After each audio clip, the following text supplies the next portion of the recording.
अच्छा, आज आपके परिवार का कोई अगर आदमी स्वेच्छा से घर छोड़ के चला जाए, गुस्से में घर छोड़ के चला जाए, लड़के घर छोड़ के चला जाए, तो आप क्या करेंगे? थाने में कंप्लेन देंगे। उसको ढूंढने की जिम्मेदारी फिर किसकी? जोर से बोलिए जरा। सरकार की। और ढूंढ के केवल ढूंढने की जिम्मेदारी है या वापस घर तक लाने की जिम्मेदारी है? घर वापस। यानी अगर आपके परिवार का आदमी कोई लड़के झगड़ के स्वेच्छा से किसी भी कारण से परिवार छोड़ के चला जाता है, तो उसको वापस लाने की जिम्मेदारी किसकी है?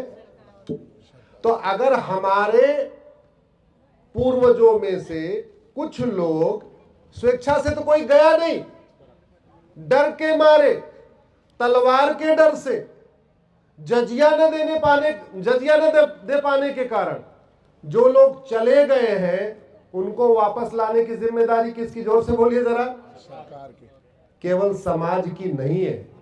और मैं कुछ और भी कारण बताता हूं कि घर वापसी सरकार की ड्यूटी क्यों है। ये मेरे हाथ में भारत का संविधान है। आदरणीय गुरुदेव बैठे हुए हैं। मैं कार्यक्रम में चोमू में हमारा गुरुदेव का एक साथ हुआ था, कार्यक्रम हम गए थे वहां पे चोमू में। भारत के संविधान की शपथ कौन कौन लेता है? सांसद लेते हैं, विधायक लेते हैं, जज लेते हैं। स्वाभाविक सी बात है, मंत्री मुख्यमंत्री भी सांसद विधायक ही होते हैं। शपथ क्या लेते हैं? कि मैं भारत के संविधान के अनुसार कार्य करूंगा।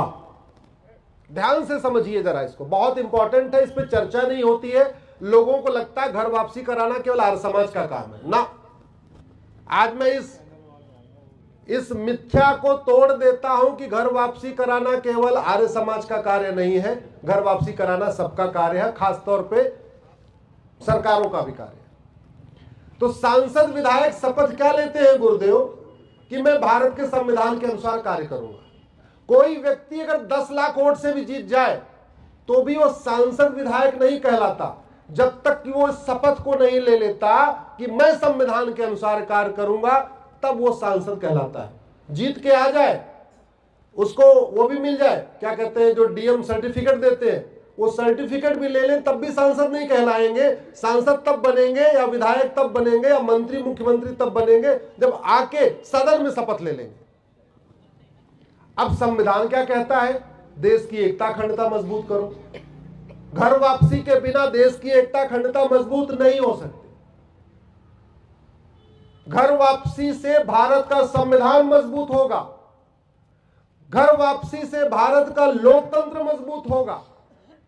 घर वापसी से भाईचारा बढ़ेगा। घर वापसी से अपराध कम होगा। घर वापसी से व्यभिचार कम होगा। घर वापसी से विदेशी कुरीतियां खत्म होंगी। घर वापसी से विदेशी कुप्रथाएं खत्म होंगी। घर वापसी से भारत की संस्कृति मजबूत होगी। घर वापसी से वसुधैव कुटुंबकम की भावना मजबूत होगी। घर वापसी से सर्वमंगल मांगल्य की भावना मजबूत होगी। घर वापसी से यत्र नारस्तु पूज्यते रमन्ते तत्र देवना की देवता की भावना मजबूत होगी। घर वापसी से एक भारत श्रेष्ठ भारत बनेगा। घर वापसी से सबका साथ सबका विकास होगा। इसलिए घर वापसी कराना केवल आर्य समाज या केवल हमारा आपका नहीं, केवल धर्म गुरुओं का नहीं, घर वापसी कराना सरकार का भी दायित्व है। घर वापसी से पंथ निरपेक्षता मजबूत होगी।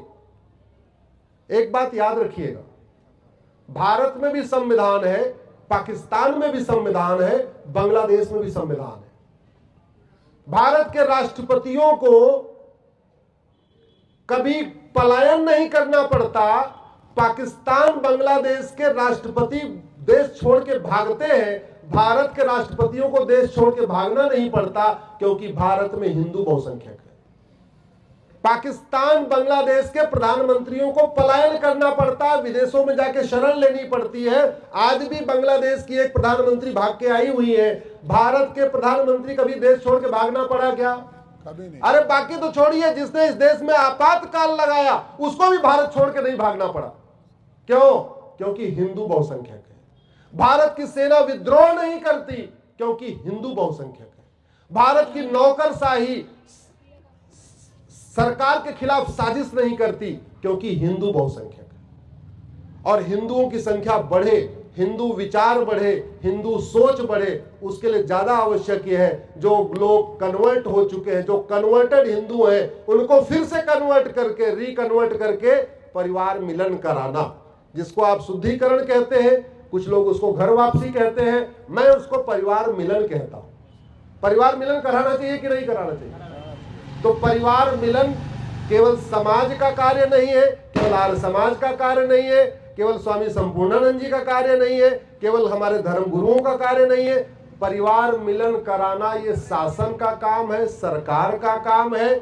मैं तो कहता हूं इतना टैक्स जा रहा है ना, 1% टैक्स और ले लीजिए, 1% जीएसटी लेना है तो ले लीजिए, परिवार मिलन के नाम पे 1% और जीएसटी ले लीजिए। परिवार मिलन कराने के लिए जो खर्च करना पड़े 1% और इनकम टैक्स ले लीजिए। एक बढ़िया ऑफर करिए, जो घर वापसी करेगा, भाई क्यों गए थे उधर, जजिया नहीं दे पाए इसलिए गए, नहीं दे पाए थे, परेशान थे, गरीब थे, ऑफर करिए। जो घर वापसी करेगा उसको मुफ्त में मकान मिलेगा, जो घर वापसी करेगा उसकी बेटियों की शादी हम 5-5 लाख रुपए देंगे, जो घर वापसी करेगा उसको मुफ्त में राशन मिलेगा, जो घर वापसी करेगा उसको नौकरी में आरक्षण मिलेगा, जो घर वापसी करेगा, और भी दुनिया भर की स्कीम है। मेरा मानना है भारत की सरकार में एक मंत्रालय है, वो संस्कृति मंत्रालय है ना, संस्कृति मंत्रालय। कायदे से संस्कृति मंत्रालय का मुख्य कार्य होना चाहिए घर वापसी कराना।